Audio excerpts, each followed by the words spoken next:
What's going on, guys? It's K-Dub here with another episode of Crypto Zombie. Welcome back to the channel. Hope you're having a wonderful start to your week. Now, this is going to be a very important week for Bitcoin and stocks, and the way that things are starting out today is actually a little awkward, right? So Bitcoin is pretty much at the exact same levels that we were at going into the weekend. It's almost like Bitcoin hasn't even budged, whereas if we have a look at the S&P obviously fell out of this rising wedge, and look where it opened today, guys. Right here, we fell down, and we even have a bit of a gap right here. Now, we did hit that critical resistance, and now we're retesting on this major support line, right? Having a look at what Bitcoin has done now, Bitcoin was below the 200 weekly moving average. Then we flipped it positive for 3 weeks, and now we just closed below it again. Now, I want to talk about some indicators, because every indicator that we've shown on this channel, I mean, we have to have at least eight different indicators, historic legacy indicators that all signal that the Bitcoin bottom is in. However, we're seeing things like this, like we've never seen before, happen, where Bitcoin sits below it for a few weeks, then flips back above it, and now is back below it again, right? So is it possible that this time is actually different? And all of these indicators that we've been using for the past 13 years just don't matter anymore, because Bitcoin was born out of the 2008 financial crisis. It never has actually lived or existed through a true global or even US bear market, bear trend, right? So that is something that we do have to pay attention to. So it's not that I'm getting bearish, bullish, nothing like that. I just want to take a look at some very interesting charts. Not that the past performance has to repeat again, but it could give us signs as to what could be coming forward. So I'm just totally going to be objective today, no bull, no bear, nothing like that. I just want to show you guys what I'm seeing so you can interpret the data however you want, and also something insane right now happening, which I'm going to show you in just a bit, guys. So let's dive in. Let's have a look if that sounds good to you. A little bit of a different video today.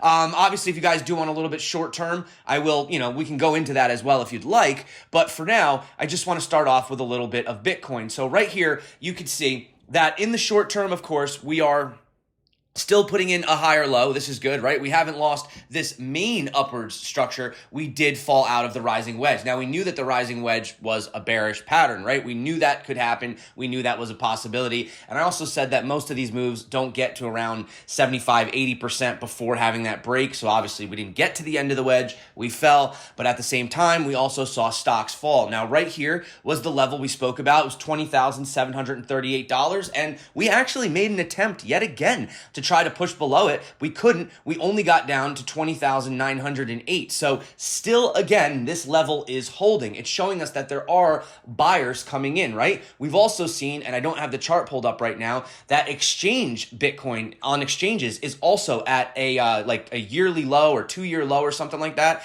which is showing us that obviously there are some people that are looking to hodl at these levels. But the reason that right now it's a little bit more neutral is because we really haven't confirmed either way, and we're hanging out inside this blue box territory, essentially sitting on a thread. If you want to even see a clearer picture without, I'll take everything away, you could just see right here, it was obviously, there was a little fake out, right? We could have thought that was confirmation. No, we wicked down and we came back up again. So technically speaking, in this pattern, even though you could say it is a bit of a bear flag just by having a look at it, which would be a bearish pattern, but realistically, this is actually at the exact bottom. So these are the areas where if you wanted to long, they would be the greatest opportunities, right?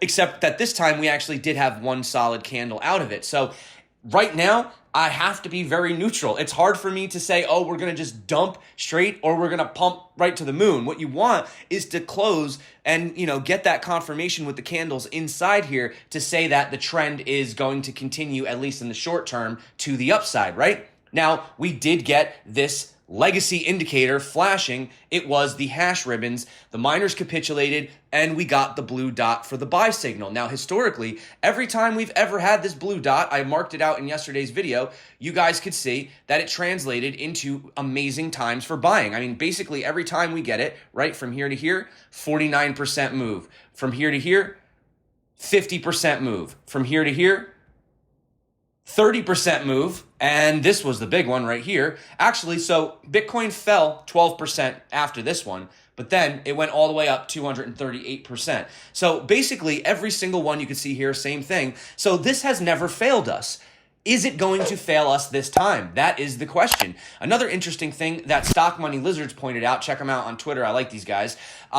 They're talking about, Bitcoin, right? So basically, there's actually a few things we can take away from this chart. So we do have these reversal signals, right? Where you have these MACD. It's actually the L MACD, the logarithmic MACD, which does tend to work good for Bitcoin since Bitcoin logarithmically has seen exponential gains. But you can actually see that, look, we get the indicator here, reversal, that signals the top. You get the same thing here, reversal, that signals the bottom. So that's pretty straightforward, right? Well, we got that signal. That's number one, right? Second thing is if you look at the structure, right, we usually find a base and then we fall through it. And so you have a 50% drawdown right here from this level. The same exact thing happened right here where we had the support right pretty much on that $31,000 level, right? And then we attempted to, we fell, tried to break through again, couldn't, fell. We got that 50% move. And we also, he's pointing out a potential double bottom, although I think this could be a bigger double bottom in my opinion. I do think if we're going to put in a true double bottom, we could come back down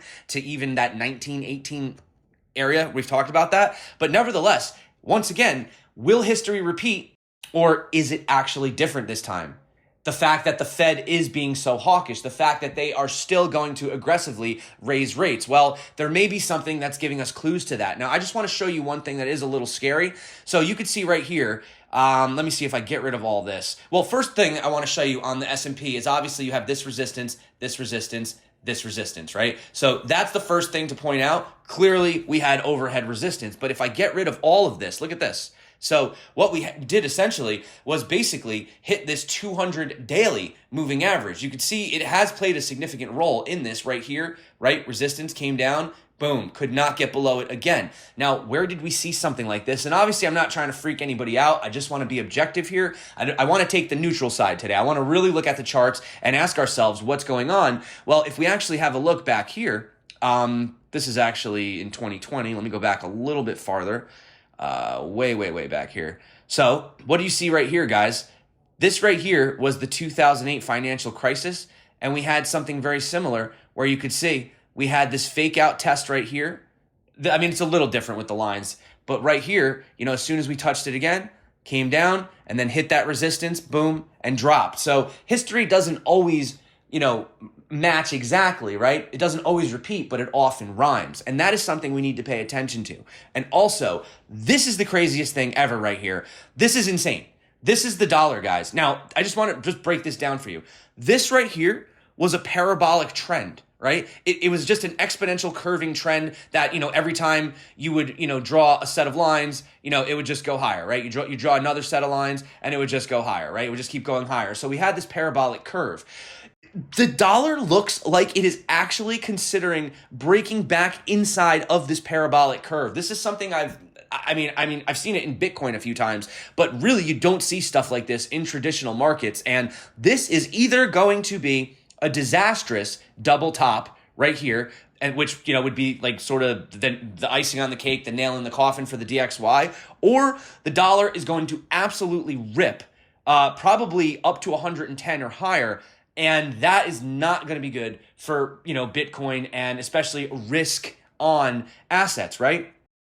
We've got to keep our eyes on it. I mean, that is incredible. The strength that the dollar is having right now. And I know we've talked about the dollar is not really that strong. It's the strongest, compared. Okay, so we have 10% inflation in UK, 8% here. So the dollar's the better choice, but it's still not a good choice, right? It still has inflation. It's not really good times right now. And that's what's scaring people, that even though we may have had peak inflation short term, we still have inflation that is 6% higher than the average of where we usually are. And the Fed has said that they are not going to stop doing what they're doing. They're going to keep making it harder, more expensive to borrow money, which is going to discourage people, from investing in riskier things, and they're not doing the stimulus anymore, right? They're not printing, right? Everybody got their free money. Now what, right? So anyway, guys, getting back to the charts here, you guys know the drill on that. The good news is that we do have the overall crypto cap still holding nicely above its 200 weekly. Okay, so that's good to say. We are also moving into the green on the MACD, on the crypto total cap, which is good. And we're still straddling this main line right here, this main spider line. So the overall crypto market cap, not looking too bad. And if we look at just the altcoins excluding Bitcoin, I've been saying this for a while. I still think we're due for a double bottom. So I was expecting there to be lower prices. When everyone was getting bearish down, when we were at $17,000, whatever it was, that was when I said, no, we need to have a relief. It's time for a relief rally. Well, from bottom to top, we did get that relief rally. The overall crypto market's literally pumped about 42%. Now, we need to reassess it, right? You don't want to stay, full on bull or full on bear forever. Currently, right now, we're in a bear market. We're in a bear trend. We are going down. So until we break this structure, right? This structure right here, until we get above this, we are technically still in a downtrend. We are technically still in a bear market, but it doesn't mean that you can't make money along the way, right? You can still, if you want, you can short resistances or you can long supports on the way down. Shorting resistances in a bear market is usually the easier strategy, but then again, you never know when we'll flip, right? Ethereum fell a lot harder. Ethereum did bounce, but you can argue, you could say that no, it didn't put in a lower low. I mean, this right here to me looks like it did. This wicked lower than we did here, but that's my personal opinion. Depending on your time frame, maybe we're fine. Overall, though, Ethereum's still in an uptrend, right? If you take this lower low, then we're still good. We haven't completely, broken the whole structure, but I just wanted to mention that as well. And we have a lot of indicators. We had the super guppy flipping into the neutral, and lots of things we could talk about on here, guys. But for the most part, and look, Ethereum still is actually staying above here, which is pretty interesting. So don't really have any other things to talk about today, guys. That's basically it. If you guys want to, obviously if you want to learn how to trade, be careful right now. It's a little weird. There's a lot of strange resistance. The dollar's going absolutely crazy. But if you are interested, make sure you check out the tutorial popping up above. But ultimately today, guys, I didn't really want to push either direction for the market. I don't want to say, oh, we're going to the moon or, oh, we're going to, completely collapse. I think it's a relatively neutral kind of day. We haven't broken structure, but we're not really sitting in a great place. And we didn't see tons of buyers coming in and moving it, plus we did get rejected with the S&P, off of this average. And, if I put my charting tools back on here, we got rejected also by the downward sloping trend, and we are right now attempting to potentially flip this into support, which would be good for the S&P. But if the dollar, this is insane. Do you understand what I'm saying, guys? It's literally going to go back into its parabolic trend. That is just crazy. So definitely living through uncharted times. Let me know what you guys think about that below in the description. Obviously, once we have a key break either to one side or the other, we can start assessing it. Right now, Bitcoin's at the same price it was on Friday, and nothing happened over the weekend. So all eyes on the DXY. We have to still keep our eyes on what the Fed is going to be doing. And, if I see anything crazy in the charts, I'll share it with you guys. Every single indicator that we have, every single indicator that we know to use is pointing towards the Bitcoin bottom being in. That's just facts. That's just what's in the chart. But is it different this time because of what's happening in the world? Because Bitcoin's never seen the Fed act the way that they're acting. Bitcoin has never seen the S&P, the NASDAQ in an actual true bear market. So could be different this time. Could be ultimately the time where all those models get shattered, or will it be? Time will tell. Let me know what you guys think about that below in the comments. If you like this type of super neutral video, let me know. Thought I'd try something a little different today. Love you guys. You're awesome. And make sure before you go to check this video popping up right here, right now. My name's K-Dub. This is Crypto Zombie. Until next time, stay crypto. And of course, peace out.